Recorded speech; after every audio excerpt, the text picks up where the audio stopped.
Hello friend, स्वागत है आपका इनक्यू स्टडी यूट्यूब चैनल पर।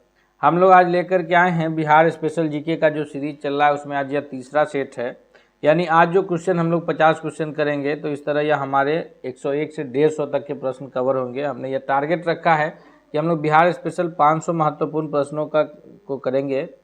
तो आइए हम लोग शुरू करते हैं। हमारे स्क्रीन पर पहला क्वेश्चन भी है और हमने इससे पहले 2 सीरीज कराया है जिसका लिंक भी इस वीडियो के डिस्क्रिप्शन में भी मौजूद है। अगर आप उसे नहीं देखे हैं तो आप यहाँ से भी देख सकते हैं, क्योंकि इसमें जो 50 प्रश्न होंगे उस 100 प्रश्न से बिल्कुल अलग होंगे। हमने 500 प्रश्न बिहार स्पेशल करनी है ताकि कोई भी परीक्षा हो उसमें अगर बिहार स्पेशल क्वेश्चन आते हैं तो हमसे छूटने नहीं चाहिए। हमारे स्क्रीन पर पहला सवाल है कि मगध की प्रथम राजधानी कहाँ थी। मगध जो है ये 16 महाजनपदों में से एक महाजनपद है। तो इसकी प्रथम राजधानी कहाँ थी, इसके बारे में सवाल है। या पाटलिपुत्र में थी, चंपा में थी, या गिरिब्रिज में थी, या फिर राजगिरी या वैशाली में थी। अगर ध्यान से देखा जाए तो इसमें से जो ऑप्शंस हैं उसमें सभी मगध साम्राज्य की राजधानी रही है, चंपा को छोड़कर। तो मगध साम्राज्य की जो सबसे पहली राजधानी रही है वो गिरिब्रिज रही है, राजगीर रही है, जिसको राजगिरी और गिरिब्रिज के नाम से जानते हैं। आधुनिक नाम राजगीर है। उसके बाद राजधानी को स्थानांतरित किया गया था पाटलिपुत्र। फिर पाटलिपुत्र से राजधानी स्थानांतरित हुआ वैशाली। फिर वैशाली से अंत में मगध साम्राज्य की राजधानी पाटलिपुत्र ही होती है। अगले क्वेश्चन की ओर बढ़ते हैं हम लोग। दूसरा क्वेश्चन है हमारे स्क्रीन पर कि प्रथम जैन संगति का आयोजन किसके शासनकाल में हुआ था। यानी जैन संगति का जो आयोजन, प्रथम जैन संगति का आयोजन हुआ कहाँ था, तो हुआ था पटना में, पाटलिपुत्र में। यह किसकी शासनकाल चल रहा था, चंद्रगुप्त मौर्य का शासनकाल था, या फिर अजातशत्रु का था, या कनिष्क का, या अशोक का।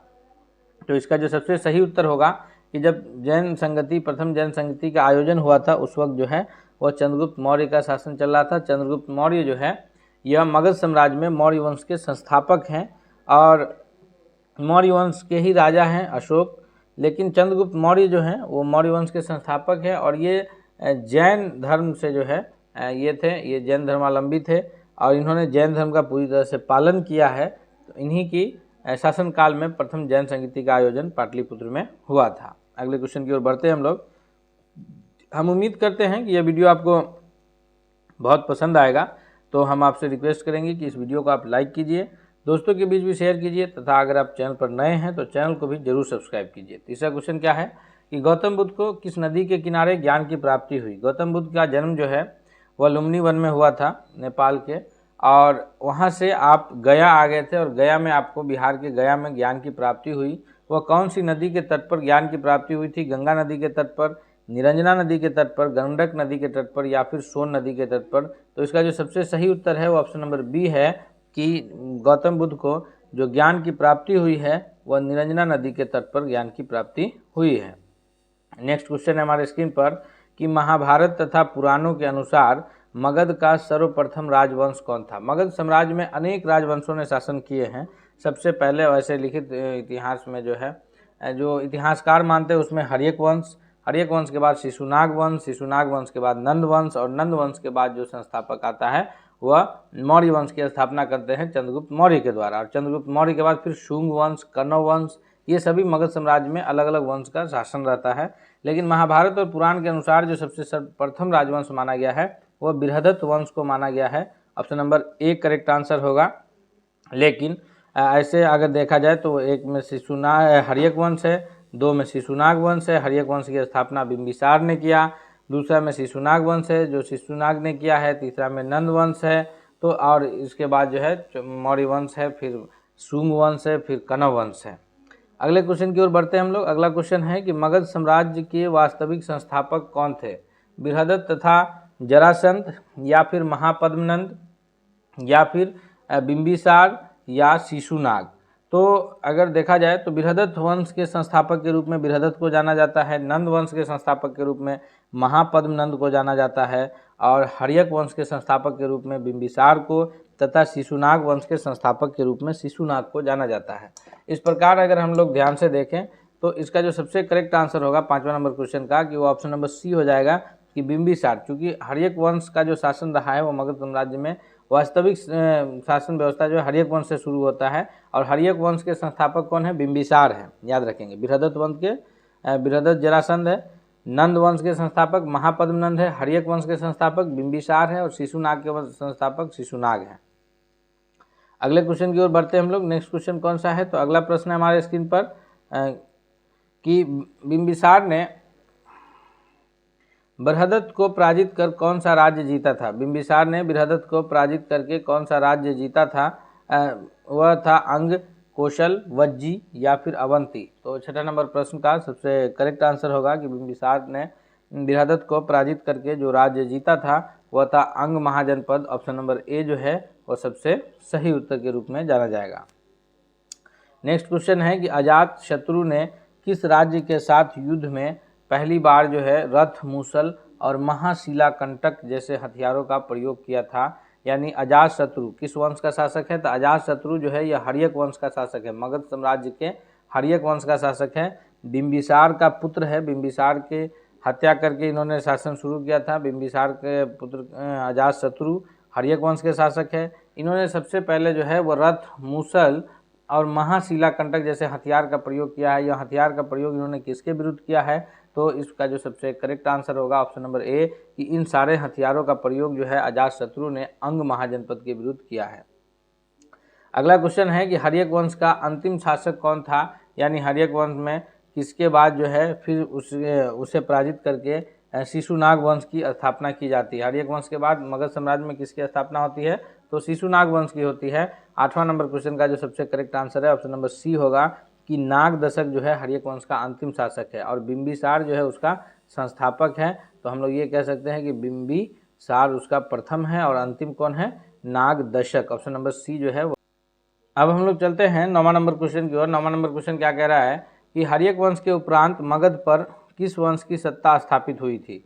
तो हम लोग लगातार इस पर पीछे से चर्चा कर रहे हैं कि हर्यक वंश के बाद जो है मगध साम्राज्य पर जिस वंश की शासन स्थापित हुआ था वह था दूसरे नंबर पर, एक पर तो हर्यक है, दूसरे नंबर पर था शिशुनाग, तीसरे पर नंद, चौथे पर मौर्य वंश। तो ऑप्शन नंबर ए जो है वो सबसे सही उत्तर होगा कि हर्यक वंश के बाद जो है शिशुनाग वंश की स्थापना हुई और शिशुनाग वंश का शासन जो है वह शुरू हुआ था मगध पर। अगले क्वेश्चन की ओर बढ़ते हैं। नेक्स्ट क्वेश्चन है कि किस शासक ने पाटलिपुत्र को पुनः राजधानी बनाया और तब से मगध की राजधानी पाटलिपुत्र ही रही। तो सबसे पहले जो नाम आता है पाटलिपुत्र को राजधानी बनाने का वह उद्दीयन का आता है। उद्दीयन जो है यह हर्यक वंश का शासक है। अजातशत्रु का पुत्र उद्दीयन है। बिंबिसार का पुत्र अजातशत्रु और अजातशत्रु के पुत्र जो है वो उद्दीयन है और उद्दीयन ने जो है पाटलिपुत्र नामक जगह की जो है स्थापना की है और वहाँ राजधानी बनाया है। उसके बाद फिर राजधानी जो है वैशाली स्थानांतरित होती है और उसके बाद कालाशोक जो है फिर वैशाली से राजधानी को पाटलिपुत्र में स्थापित करते हैं और तब से मगध साम्राज्य की राजधानी परमानेंट पाटलिपुत्र में ही रहती है। अगला क्वेश्चन है कि यूनानी दूत मेगास्थनीज किसके दरबार में पाटलिपुत्र आया था। यूनानी जो है सेल्यूकस निकेटर का राजदूत था। किसका, सेल्यूकस निकेटर का राजदूत था मेगास्थनीज। इन्होंने पाटलिपुत्र में आए तो ये किनके दरबार में आए थे, अशोक के, बिंदुसार के, तीवर के या फिर चंद्रगुप्त मौर्य के। तो इन्होंने चंद्रगुप्त मौर्य के दरबार में आए थे और इन्होंने पुस्तक की रचना की है, उसका नाम है इंडिका। अगला क्वेश्चन है हमारे स्क्रीन पर कि चंद्रगुप्त मौर्य के दरबार में मेगास्थनीज को भेजने वाला शासक कौन था, यानी कौन सा यूनानी शासक ने चंद्रगुप्त मौर्य के दरबार में मेगास्थनीज को भेजा था। तो अभी हम लोग पीछे इस पर चर्चा किए हैं कि जिस शासक की ओर से मेगास्थनीज आए थे चंद्रगुप्त मौर्य के दरबार में उनका नाम क्या था, उनका नाम था सेल्यूकस निकेटर। सेल्यूकस निकेटर उनका पूरा नाम है। निकेटर शब्द भी आप जोड़ लीजिए, याद रखिएगा, Seleucus Nicator. Option number B correct answer है। अगला क्वेश्चन है हमारे स्क्रीन पर कि किस शासक के शासनकाल के समय मगध में 12 वर्षों का भीषण अकाल पड़ा था। मगध में 12 वर्षों का भीषण अकाल पड़ा था जिसमें जो है मगध साम्राज्य में उस वक्त जो है चंद्रगुप्त मौर्य का शासन चल रहा था। याद रखेंगे हम लोग, ऑप्शन नंबर डी जो है वो करेक्ट आंसर होगा। चंद्रगुप्त मौर्य का शासन चल रहा था, 12 वर्षों का भीषण अकाल पड़ा था, इसलिए इन्होंने चंद्रगुप्त मौर्य ने जो है अपनी गद्दी त्याग करके और ये जैन ऋषि के साथ भद्रबाहु जैन ऋषि का नाम है, भद्रबाहु जैन ऋषि के साथ जो है यह श्रवणबेलगोला जो कि कर्नाटक राज्य में पड़ता है वहाँ चले गए थे कितना, और वहीं इन्होंने सलेखना विधि से कर्नाटक में वहीं इन्होंने सलेखना विधि यानी भूख खाना पीना छोड़ करके भूखे रह करके अपना निर्वाण की प्राप्ति किए थे, यानी अपना प्राण त्याग किया था कर्नाटक के श्रवणबेलगोला में ही। कौन, चंद्रगुप्त मौर्य ने। और उसके बाद जब वहाँ से लोग आए 12 वर्षों के बाद, जब अकाल के बाद, तो पटना में दूसरी जो जैन संगीति हुई तो उसमें देखे लोगों ने कि बहुत सारे जो यहाँ के लोग हैं वो जैन जो महावीर स्वामी का आदर्श था उससे भटक गए हैं, और तब से जैन का जो है दो हिस्सों में बंटवारा हो जाता है, श्वेतांबर और दिगंबर के रूप में। अगले क्वेश्चन की ओर बढ़ते हैं हम लोग। अगला प्रश्न है हमारे स्क्रीन पर कि चंद्रगुप्त मौर्य का प्रधानमंत्री कौन था? चंद्रगुप्त मौर्य ने किन्हें अपना प्रधानमंत्री नियुक्त किया था? चाणक्य को, तीवर को, मेगास्थनीज को या फिर भद्रबाहु को? तो इसका जो सबसे करेक्ट आंसर होगा ऑप्शन नंबर ए होगा कि चंद्रगुप्त मौर्य ने जो है चाणक्य को अपना प्रधानमंत्री नियुक्त किया था, क्योंकि नंद वंश के अंतिम राजा नंद को इन्होंने जो है मिलकर के हराया था और मौर्य वंश की स्थापना हुई थी, और मौर्य वंश की स्थापना के पश्चात चंद्रगुप्त मौर्य ने चाणक्य को अपना प्रधानमंत्री नियुक्त किया और इनके राजनीतिक गुरु के रूप में भी जाने जाते हैं। चाणक्य का जो अन्य नाम है वह विष्णुगुप्त और कौटिल्य है। चाणक्य का अन्य नाम क्या है? विष्णुगुप्त तथा कौटिल्य, और इन्होंने एक पुस्तक की रचना की है जिसका नाम है अर्थशास्त्र। हम उम्मीद करते हैं कि यह वीडियो आपको बहुत पसंद आ रहा होगा, इसलिए हम आपसे रिक्वेस्ट करेंगे कि आप एक बार वीडियो को लाइक कीजिए और दोस्तों के बीच जरूर शेयर कीजिए ताकि सभी लोगों की बेहतर तैयारी हो सके। अगला प्रश्न है हमारे स्क्रीन पर कि किससे मुक्ति दिलाने के कारण चंद्रगुप्त मौर्य को भारत का मुक्तिदाता कहा जाता है? चंद्रगुप्त मौर्य ने किससे मुक्ति दिलाया था लोगों को? 15वां नंबर सवाल का सबसे सही जवाब क्या है? ईरानियों से, यूनानियों से, शकों से और यूचियों से। तो इसका जो सबसे करेक्ट आंसर है, इन्होंने चंद्रगुप्त मौर्य ने जो है वह यूनानियों से मुक्ति दिलाया था, इसलिए भारत का मुक्तिदाता के रूप में इन्हें जाना जाता है। नेक्स्ट क्वेश्चन की ओर बढ़ते हैं हम लोग। अगला प्रश्न है कि वह स्रोत जिसमें पाटलिपुत्र के प्रशासन का वर्णन मिलता है वह कौन से स्रोत है? दिव्यदान है, अर्थशास्त्र है, इंडिका है या फिर अशोक का शिलालेख है? तो इसका जो सबसे करेक्ट आंसर है 16वां नंबर क्वेश्चन का ऑप्शन नंबर सी है कि इंडिका से जो है पटना के प्रशासन का वर्णन मिलता है। इंडिका की रचना कौन किया है? तो इंडिका की रचना करने वाले हैं मेगास्थनीज। मेगास्थनीज जो है वह इंडिका की रचना की है, और मेगास्थनीज कौन था? तो यह यूनानी राजा सेल्यूकस निकेटर का राजदूत था जो चंद्रगुप्त मौर्य के दरबार में आया था। अर्थशास्त्र पुस्तक की जो रचनाकार हैं वह है कौटिल्य, विष्णुगुप्त या फिर चाणक्य। ये तीनों एक ही नाम है, तीनों एक ही आदमी के नाम है, इन्होंने अर्थशास्त्र की रचना किए हैं। अगला है कि नंद वंश के पश्चात मगध में किस राजवंश का शासन स्थापित हुआ था? मौर्य वंश का शुंग वंश, गुप्त वंश या कुषाण का? तो नंद वंश के अंतिम राजा को जो है हरा करके नंद वंश में मौर्य वंश का शासन स्थापित हुआ था। चंद्रगुप्त मौर्य ने जो है नंद वंश के अंतिम राजा को हरा के मौर्य वंश की स्थापना किए थे। अगले क्वेश्चन की ओर बढ़ते हैं हम लोग। नेक्स्ट क्वेश्चन है हमारे स्क्रीन पर कि मेगास्थनीज की पुस्तक का नाम क्या है? तो ये क्वेश्चन जो है नया क्वेश्चन नहीं है, इस पर हम लोग पीछे कई बार चर्चा किए हैं अभी के इसी वीडियो में। तो मेगास्थनीज की पुस्तक का जो नाम है वह इंडिका है। Option number C option number A जो है वो करेक्ट आंसर है, इंडिका है। और अगला क्वेश्चन है हमारे स्क्रीन पर कि अर्थशास्त्र के लेखक हैं। अर्थशास्त्र के लेखक कौन है? कालिदास हैं, कौटिल्य हैं, भवभूति हैं या फिर मिलिंद हैं? तो ये भी जो है प्रश्न हम जान रहे हैं कि इसके जो लेखक है वो ऑप्शन नंबर बी है, कौटिल्य हैं। इन्हीं का अन्य नाम चाणक्य और इन्हीं का अन्य नाम जो है विष्णुगुप्त है। अगले क्वेश्चन की ओर बढ़ते हैं। अगला क्वेश्चन है कि पाटलिपुत्र की शासन व्यवस्था का विस्तृत वर्णन किस विदेशी यात्रा वृत्तांत से मिलता है? पाटलिपुत्र की जो शासन व्यवस्था का विदेशी वृत्तांत मिलता है वो कौन से किस की यात्रा वृत्तांत से मिलता है? स्ट्रैबो के, फाहियान के या फिर मेगास्थनीज के या फिर युआन चांग के? तो इसका जो करेक्ट आंसर है वो ऑप्शन नंबर सी होगा कि मेगास्थनीज के यात्रा वृत्तांत से मिलता है। अगले क्वेश्चन की ओर बढ़ते हैं हम लोग। नेक्स्ट क्वेश्चन है कि चंद्रगुप्त मौर्य के उपरांत साम्राज्य का शासक बना, चंद्रगुप्त मौर्य के उपरांत साम्राज्य का शासक कौन बना था?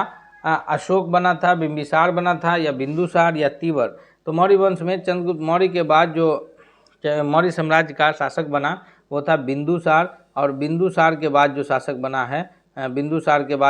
बना है वो है अशोक। ऑप्शन नंबर सी इसका करेक्ट आंसर है। नेक्स्ट क्वेश्चन की ओर बढ़ते हैं हम लोग। अगला प्रश्न है हमारे स्क्रीन पर कि अशोक द्वारा अपने पड़ोसियों के साथ मैत्रीपूर्ण संबंधों का उल्लेख मिलता है। यह कौन से अभिलेख से इस बात का उल्लेख मिलता है? यह शहबाज गढ़ी अभिलेख से या ब्रह्मगिरी अभिलेख से या शिलालेख 13वीं से या फिर सोपारा अभिलेख से? तो 22वां नंबर सवाल का सबसे जो सही उत्तर है ऑप्शन नंबर सी है कि यह शिलालेख 13 से इसका उल्लेख मिलता है। अगला क्वेश्चन है हमारा कि तृतीय बौद्ध संगीति की अध्यक्षता किसने किया था। तृतीय बौद्ध संगीति की अध्यक्षता जो है वह मोगलीपुत्र इसने किया था, या पिंगलवत्स, महाकश्यप, या फिर वासुमित्र। तो तृतीय बौद्ध संगीति जो हुई थी, पिछले वाले वीडियो में हम लोग किए थे कि वो पाटलिपुत्र में हुआ था। उस वक्त जो शासन चल रहा था वो अशोक महान का शासन चल रहा था, और उसकी जो अध्यक्षता किए थे तृतीय बौद्ध संगीति की, वो किए थे Moggaliputra 30। Option number 1 correct answer होगा। अगला क्वेश्चन है कि तृतीय बौद्ध संगीति का आयोजन कहाँ हुआ। तो इसमें पीछे भी हम लोग देखें कि तृतीय बौद्ध संगीति का जो आयोजन हुआ है वो पाटलिपुत्र में हुआ है। यहाँ जो 4 ऑप्शन है, चारों में बौद्ध संगीति हुई है। पहली बौद्ध संगीति राजगीर में, दूसरी बौद्ध संगीति वैशाली में, तीसरी बौद्ध संगीति पाटलिपुत्र में, और चौथी बौद्ध संगीति कुंडलवन में। और यह जगह कहाँ है कुंडलवन? तो यह जगह है कश्मीर में। तो इसको हम लोग याद रखेंगे। 4 बौद्ध संगीतियाँ हुई हैं। चारों बौद्ध संगीतियाँ इस प्रकार से हैं कि पहली राजगीर, दूसरी वैशाली, तीसरा पाटलिपुत्र, चौथा कुंडलवन कश्मीर। अगले क्वेश्चन की ओर बढ़ते हैं। अगला क्वेश्चन है हमारे स्क्रीन पर कि मौर्य शासक ने कलिंग पर विजय किया था। कौन से मौर्य शासक ने कलिंग पर विजय किया है? चंद्रगुप्त मौर्य ने किया है, बिंदुसार ने किया है, या अशोक, या सभी ने किया है? तो इसका जो सबसे सही जवाब है, हम सभी जानते हैं कि कलिंग पर विजय प्राप्त करने वाले जो शासक का नाम है वो अशोक महान है। और इसी के बाद इसमें भीषण युद्ध हुआ, उसमें भीषण जान माल की हानि हुई। उसके बाद अशोक का हृदय परिवर्तन होता है और अशोक जो है वह युद्ध की नीति को त्याग कर धर्म की नीति अपनाते हैं। धर्म नहीं, धम्म की नीति को अपना लेते हैं। अगला क्वेश्चन है कि अशोक का धम्म था, यह नैतिक आचार संहिता था, या प्रशासनिक संहिता था, या फिर युद्ध संहिता था, या उपयुक्त में से सभी? तो ये जो अशोक का धम्म नीति जो था, यह एक नैतिक आचार संहिता था, न कि प्रशासनिक संहिता था। नैतिक आचार संहिता के आधार पर इन्होंने अपना एक धम्म बनाया था, और धम्म की प्रचार प्रसार के लिए, बौद्ध धम्म अपनाने के लिए अशोक ने जब युद्ध की नीति त्याग किया तो लगातार इसका ये पालन किए, और साथ ही साथ अपनी बेटी संघमित्रा और पुत्र महेंद्र को उसके प्रचार प्रसार के लिए इन्होंने श्रीलंका भी भेजा था। अगले क्वेश्चन की ओर बढ़ते हैं। अगला क्वेश्चन है हमारे स्क्रीन पर कि मौर्य साम्राज्य का केंद्रीय न्यायालय कहाँ स्थित है। मौर्य साम्राज्य का जो केंद्रीय न्यायालय है वह स्वर्णगिरी में है, पाटलिपुत्र में है, या अवंती में है, या फिर वैशाली में है। तो इसका जो सबसे करेक्ट आंसर होगा 27वां नंबर सवाल के लिए ऑप्शन नंबर बी हो जाएगा कि मौर्य साम्राज्य का जो केंद्रीय न्यायालय स्थित था वह पाटलिपुत्र में स्थित था। अगला क्वेश्चन है कि अशोक ने अपने धम्म यात्रा के अंतर्गत सर्वप्रथम किस जगह की यात्रा की थी। अशोक जब युद्ध नीति का त्याग करते हैं और अपनी धम्म की नीति का शुरुआत करते हैं तो वो धम्म की यात्रा के अंतर्गत सबसे पहले लुम्बिनी गए, या कुशीनगर गए, या बौद्ध गया गए, या वैशाली गए। ये सारे जगह जो है ये गौतम बुद्ध से संबंधित जगह है। तो इसका जो सबसे सही उत्तर है 28वां नंबर सवाल के लिए कि ऑप्शन नंबर सी करेक्ट है, यानी उन्होंने सबसे पहले बौद्ध गया की यात्रा की थी। अगला सवाल है कि अशोक के स्तंभ लेख बिहार के किस जिले से मिलते हैं। अशोक के स्तंभ लेख बिहार में 3 मिलते हैं। बिहार में 3 अशोक के स्तंभ, यह स्तंभालेख भागलपुर से मिलता है, चंपारण से मिलता है, छपरा से मिलता है, या फिर कैमूर से मिलता है। तो इसका जो सबसे करेक्ट आंसर है ऑप्शन नंबर बी होगा कि अशोक के जो स्तंभालेख यानी स्तंभलेख जो बिहार में मिले हैं वह चंपारण से मिले हैं। Option number B correct answer है। नेक्स्ट क्वेश्चन की ओर बढ़ते हैं। अगला प्रश्न है कि बिहार से प्राप्त होने वाला अशोक का स्तंभ लेख नहीं है। कौन सा स्तंभ लेख नहीं है जो बिहार से प्राप्त नहीं हुआ है? या लौरिया आर्यराज है, या लौरिया नंदनगढ़ है, या फिर रुमिनदेई है, या रामपुरवा है। तो लौरिया आर्यराज, लौरिया नंदनगढ़ और रामपुरवा ये तीनों अभिलेख बिहार से स्तंभालेख जो है बिहार से अशोक के प्राप्त हुए हैं, और जो स्तंभालेख बिहार से प्राप्त नहीं हुआ है वह है रुमिनदेई। ऑप्शन नंबर सी इसका करेक्ट आंसर होगा। अगला क्वेश्चन है कि किस शासक ने गया के निकट बराबर की पहाड़ियों में आजीवकों के लिए गुफा का निर्माण करवाया था? चंद्रगुप्त मौर्य ने करवाया था, दशरथ ने करवाया था, या अशोक ने कराया था, या फिर बिंदुसार ने? तो आजीवकों के लिए जो गुफा का निर्माण कराया था वो चंद्रगुप्त मौर्य ने कराया था। ऑप्शन नंबर ए जो है वो करेक्ट आंसर होगा। और साथ ही साथ हम ये कहेंगे कि अशोक जो था वो धम्म नीति को अपनाने से पहले आजीवक संप्रदाय का ही अनुयायी था। अब हम लोग बढ़ते हैं अगले क्वेश्चन की ओर। हमने आधे से अधिक क्वेश्चन को कंप्लीट किया है। हम आपसे एक बार फिर से रिक्वेस्ट करते हैं कि आप अगर चैनल पर नए हैं तो आप चैनल को जरूर सब्सक्राइब कीजिए तथा बेल आइकन को दबा लीजिए ताकि कोई भी वीडियो सबसे पहले आप तक पहुंचे। तथा हम ये टारगेट रखे हुए हैं कि हम इस जो बिहार स्पेशल जीके का सीरीज चला रहे हैं, इसमें हम 500 महत्वपूर्ण प्रश्नों को देखेंगे जो प्राचीन बिहार, मध्यकालीन बिहार और आधुनिक बिहार से रिलेटेड हिस्ट्री के प्रश्न होंगे। और उसके बाद फिर हम लोग जो है बिहार की ज्योग्राफी, नदियाँ वगैरह टोटल देखेंगे और इस तरह से बिहार को कवर करेंगे कि बिहार से रिलेटेड एक भी प्रश्न जो आए वो हमसे छूटने नहीं चाहिए।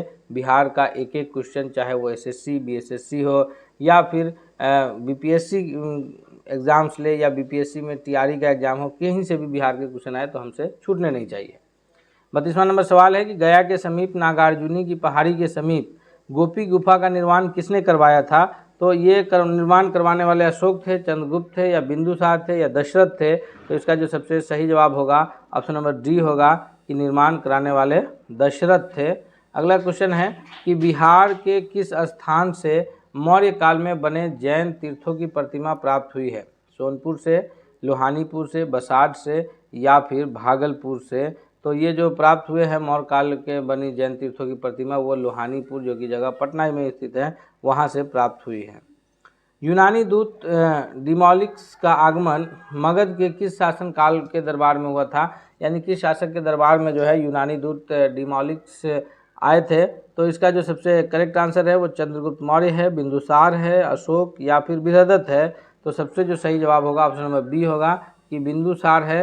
बिंदुसार कौन है? तो बिंदुसार जो है वह चंद्रगुप्त मौर्य का उत्तराधिकारी है और बिंदुसार के बाद जो है मौर्य साम्राज्य का राजा अशोक होते हैं। अगले क्वेश्चन की ओर बढ़ते हैं। नेक्स्ट क्वेश्चन है कि केवल वह स्तंभलेख जिसमें अशोक ने स्वयं को मगध का सम्राट बताया है वह मास्की का लघु स्तंभ है या रुमनदेई स्तंभ है या कीन स्तंभ है या भबरू स्तंभ है? तो जिस स्तंभालेख से ये जानकारी मिलती है कि अशोक जो है खुद को मगध का सम्राट जिस स्तंभालेख के जरिए बताया है वो ऑप्शन नंबर डी सबसे सही जवाब है। वह भाबरू स्तंभ के जरिए इन्होंने इस बात को स्पष्ट किया है। 36वां नंबर सवाल है कि बराबर की गुफाओं का उपयोग करना किनके लिए आश्रय गृह के रूप में निर्माण कराया गया था? यह आजीविकों के लिए था, थारुओं के लिए था, जैनों ने के लिए या फिर तंत्रिकों के लिए? तो यह जो बराबर की गुफाओं का उपयोग जो किया था वो आजीविकों ने किया था। इसका निर्माण चंद्रगुप्त मौर्य ने करवाया था आजीविकों के लिए। ऑप्शन नंबर ए सबसे सही जवाब है। अगला है कि देवनामपिय के नाम से किस शासक ने अपने आप को संबोधित किया है? देवनामपिय के नाम से अजातशत्रु ने अपने आप को संबोधित किया है, अशोक ने किया है, कालाशोक ने किया है या फिर कनिष्क ने किया है? तो देवनामपिय या पियदर्शी के नाम से जो है जो शासक सबसे ज़्यादा अपने आप को संबोधित किए हैं वह ऑप्शन नंबर बी है कि अशोक ने देवनामपिय या पियदर्शी के नाम से संबोधित किया है। प्रश्न है कि अशोक की धम्म नीति की जानकारी कहाँ से मिलती है? यह द्वितीय स्तंभालेख से मिलती है या 7वें शिलालेख से मिलती है या द्वादश शिलालेख से मिलती है? तो या फिर उपयुक्त में से इन सभी शिलालेखों से हमें जो है ये सभी स्तंभालेख और शिलालेख से, इन तीनों से हमें यह जानकारी मिलती है कि अशोक ने युद्ध की नीति त्याग कर धर्म की नीति का अनुसरण किया। तो इसका सबसे सही जवाब है ऑप्शन नंबर डी, यानी इन सभी से हमें यह जानकारी मिलती है। अगले क्वेश्चन की ओर बढ़ते हैं। नेक्स्ट क्वेश्चन है कि मौर्य साम्राज्य के पतन में कौन सा कारण शामिल नहीं है? विदेशी का आक्रमण या अयोग्य शासक या आर्थिक संकट या फिर प्रांतीय विद्रोह? तो 39वां नंबर सवाल का सबसे जो सही जवाब है कि मौर्य साम्राज्य के जो पतन में कारण शामिल नहीं है वह है आर्थिक संकट। आर्थिक संकट की वजह से यह मतलब पतन नहीं हुआ था। इनमें विदेशी आक्रमण, अयोग्य शासक का होना, प्रांतीय विद्रोह, ये सभी इसमें शामिल हैं। क्वेश्चन है कि मौर्य साम्राज्य के उपरांत मगध पर किस वंश का शासन स्थापित हुआ? हम लोग पीछे से ही करते आ रहे हैं कि सबसे पहले जो है मौर्य साम्राज्य पर हर्यक वंश, हर्यक वंश के बाद शिशुनाग, शिशुनाग के बाद नंद वंश, नंद वंश के बाद मौर्य वंश। अब मौर्य वंश के बाद जो है कौन से वंश का शासन शुरू हुआ था? तो 40वां नंबर सवाल का सबसे सही जवाब होगा कि मौर्य वंश के पश्चात जो शुरू हुआ था वह हुआ था शुंग वंश का शासन मौर्य मगध साम्राज्य पर शुरू हुआ था। नेक्स्ट है क्वेश्चन कि शुंग वंश के पतन के बाद मगध पर किस वंश का शासन स्थापित हुआ? तो शुंग वंश, मौर्य वंश के बाद शुंग वंश आया। शुंग वंश की स्थापना पुष्यमित्र शुंग ने किए थे। शुंग वंश के संस्थापक कौन है? पुष्यमित्र शुंग है। और शुंग वंश के बाद जो वंश का शासन मगध साम्राज्य पर आया है वह कुषाण वंश है, लिच्छवी है, कण्व है या गुप्त है। तो इसका जो सबसे सही जवाब है क्वेश्चन नंबर 41 का ऑप्शन नंबर सी है कि कण्व वंश का शासन जो है शुरू हुआ था। अब अगला सवाल है कि कण्व वंश का संस्थापक कौन है। कण्व वंश का संस्थापक देवभूति है, पुष्यमित्र है, अग्निमित्र है या फिर वासुदेव है। तो इसका कण्व वंश के संस्थापक शुंग वंश के संस्थापक तो पुष्यमित्र शुंग हैं और कण्व वंश के संस्थापक के रूप में जो नाम आता है वह वासुदेव का आता है। ऑप्शन नंबर डी जो है वो सबसे सही जवाब है। अगला क्वेश्चन है, अब हम लोग कंप्लीट 50 क्वेश्चन के इस प्रश्न को भी हम लोग कंप्लीट की ओर हैं। तो हम आपसे फिर से एक बार रिक्वेस्ट करते हैं कि आप अगर चैनल पर नए हैं तो हमारे चैनल को जरूर सब्सक्राइब कीजिएगा तथा यह वीडियो अगर पसंद आया है तो लाइक भी कीजिए और दोस्तों के बीच भी शेयर कीजिए ताकि सभी लोग का फायदा हो सके।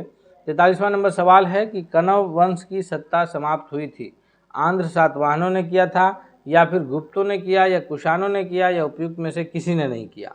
तो इसका जो सबसे सही जवाब है ऑप्शन नंबर ए है कि आंध्र सातवाहनों ने कण्व वंश की सत्ता को समाप्त किया था। 44वां नंबर सवाल है कि मगध वंश पर शासन करने वाला राजवंश का सही क्रम कौन सा है। हर्यक, शिशुनाग, नंद, मौर्य, शुंग, कण्व। हर्यक, शिशुनाग, नंद, मौर्य, कण्व, शुंग। तो अगर या फिर कण्व, हर्यक, शिशुनाग, नंद, मौर्य, शुंग, शिशुनाग, हर्यक, नंद, मौर्य, शुंग, कण्व। तो इस पर हम पीछे से लगातार चर्चा करते आ रहे हैं कि 1 नंबर पर हर्यक वंश है जिसकी स्थापना बिंबिसार ने किया था। याद रखिएगा 1 नंबर पर कौन है, हर्यक वंश, उसकी स्थापना कौन किए हैं, बिंबिसार। 2 नंबर पर शिशुनाग है, शिशुनाग वंश की स्थापना कौन किए हैं, तो शिशुनाग ने किया है। 3 वंश पे नंद वंश है, नंद वंश की स्थापना कौन किए हैं, तो महापद्म नंद ने किया है। 4थे पर है मौर्य वंश जिसकी स्थापना चंद्रगुप्त मौर्य ने किया है। 5वें पर है शुंग वंश जिसकी स्थापना पुष्यमित्र शुंग ने किया है। 6ठे पर है कण्व वंश जो देवभूति ने किया है। अगले सवाल की ओर बढ़ते हैं। अगला सवाल है कि शुंग वंश की राजधानी कहाँ थी। शुंग वंश की राजधानी सियालकोट में थी, राजगिरी में थी, मथुरा में थी या फिर पाटलिपुत्र में थी। तो इसका जो सही जवाब होगा ऑप्शन नंबर डी कि शुंग वंश की जो राजधानी थी वह पाटलिपुत्र में थी।